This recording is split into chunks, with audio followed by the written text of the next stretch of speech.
In this video, we will study altitude of a triangle. सबसे पहले एक triangle draw करते हैं. Name triangle. Let the triangle is ABC. तो according to this definition, triangle के किसी वर्टेक्स से उसकी अपोजिट साइड पर 90 डिग्री का एंगल बनाने वाली लाइन सेगमेंट को एल्टीट्यूड बोलते हैं. जैसे मैं वर्टेक्स ए से उसकी जो अपोजिट साइड है BC, वहां पर एक ऐसी लाइन ड्रॉ करूं जो 90 डिग्री का एंगल बनाए. तो वर्टेक्स ए की अपोजिट साइड है BC और यहां पर एंगल बन रहा है 90 डिग्री. इस पॉइंट को मान लीजिए कि ये पॉइंट D है. In this case AD is known as the altitude, जिसको आप परपेंडिकुलर भी कहते हैं. Perpendicular of the triangle ABC. तो एल्टीट्यूड का नाम क्या है? इस ट्राइंगल में जो एल्टीट्यूड है उसका नाम है AD. इसको आप परपेंडिकुलर भी कहते हैं. लेकिन जैसे इस वीडियो से प्रीवियस वीडियो में हमने देखा था कि एक ट्राइंगल के कितने मीडियन होते हैं? 3. तो सिमिलरली इस ट्राइंगल के भी, एक ट्राइंगल के भी कितने एल्टीट्यूड होते हैं? 3 एल्टीट्यूड्स होते हैं. एक और ट्राइंगल ड्रॉ करते हैं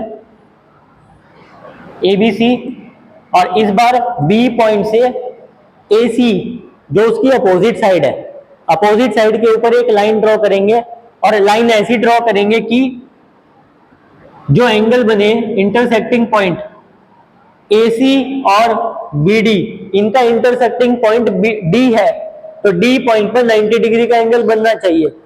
इन दिस केस यू से परपेंडिकुलर इज BD. एक और ट्राइंगल ड्रॉ करते हैं. से this triangle is again ABC. C point से उसकी अपोजिट साइड AB पर ऐसा लाइन ड्रॉ करना है कि इंटरसेक्टिंग पॉइंट पर 90 डिग्री का एंगल बनना चाहिए. ड्रॉ कीजिए. ये एंगल बनना चाहिए 90 degree. Let this point is D. In this case you say that DC is the perpendicular or you can say the altitude of triangle ABC. तो एक ट्राइंगल में 3 वर्टेक्स होते हैं और 3 वर्टेक्स से हम 3 अलग अलग एल्टीट्यूड ड्रॉ कर सकते हैं. So now it's time to write down the definition of altitude. Write down its definition.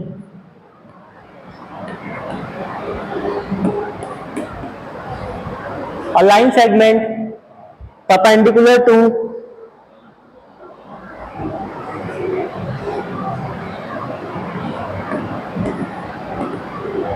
a line segment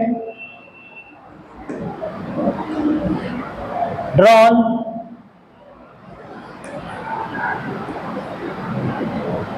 from a vertex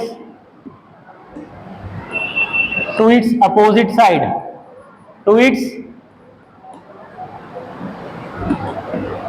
opposite side, making an angle of 90 degree.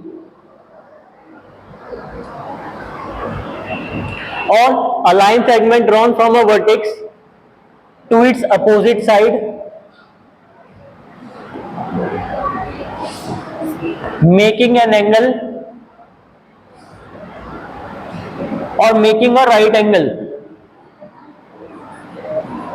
making a right angle at the intersecting point.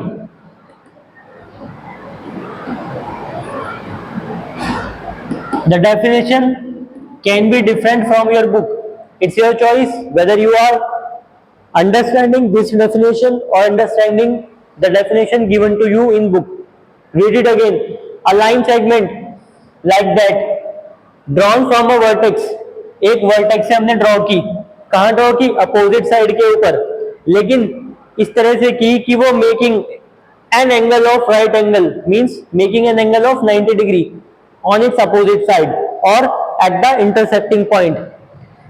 Similarly we can draw a triangle which can contain all the 3 altitudes. हम एक ही triangle के अंदर तीनों altitudes को क्या कर सकते हैं? मेंशन कर सकते हैं.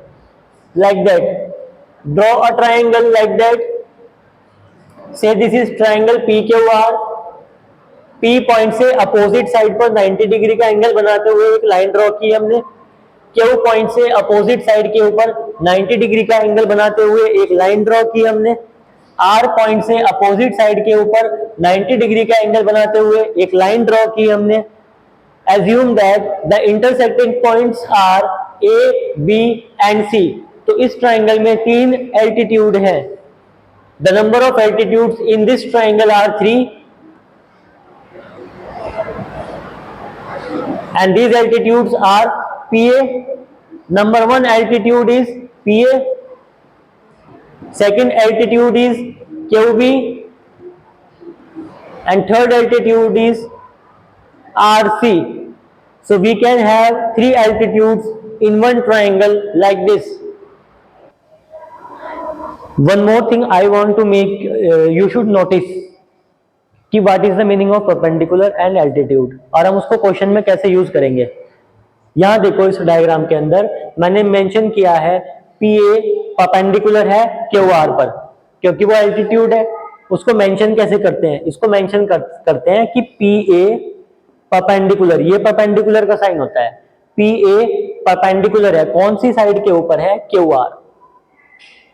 ठीक है, अगर आप मीडियन एल्टीट्यूड QB, अगर QB देखो QB तो एल्टीट्यूड है, एल्टीट्यूड को ही परपेंडिकुलर बोलते हैं। परपेंडिकुलर का साइन होता है ये, T का अपोजिट, मतलब अगर आप उल्टा T ड्रॉ कर देते हो तो उसका मतलब परपेंडिकुलर होता है। तो परपेंडिकुलर तो QB है, QB इज परपेंडिकुलर। परपेंडिकुलर कौन सी साइड पर है, QB, Q से शुरू हुआ B पर खत्म हुआ, B पॉइंट कौन सी साइड के ऊपर है, PR, तो it is perpendicular on PR। Third perpendicular कौन है, third altitude RC, RC perpendicular है कौन सी साइड के ऊपर है, C पॉइंट कौन सी साइड के ऊपर है, PQ, so it is perpendicular on PQ। और जो परपेंडिकुलर होते हैं मींस एल्टीट्यूड होते हैं, वो 90 डिग्री का एंगल बनाते हैं। इसका मतलब एंगल PAR, एंगल PAR कितने डिग्री का होगा, 90 डिग्री। और similarly angle PAQ, angle PAQ वो भी कितने डिग्री का होगा, 90 डिग्री का। Similarly angle QBP, angle QBR, angle RCP, angle RCQ, ये सब एंगल 90 डिग्री के होंगे। और यही चीज है, यही मेन पॉइंट है जो आप क्वेश्चंस में यूज करोगे एक्सरसाइज में। Got it? Now revise the definition, right it in your notebooks and learn it. That's all for today in this session. Thank you and have a nice day.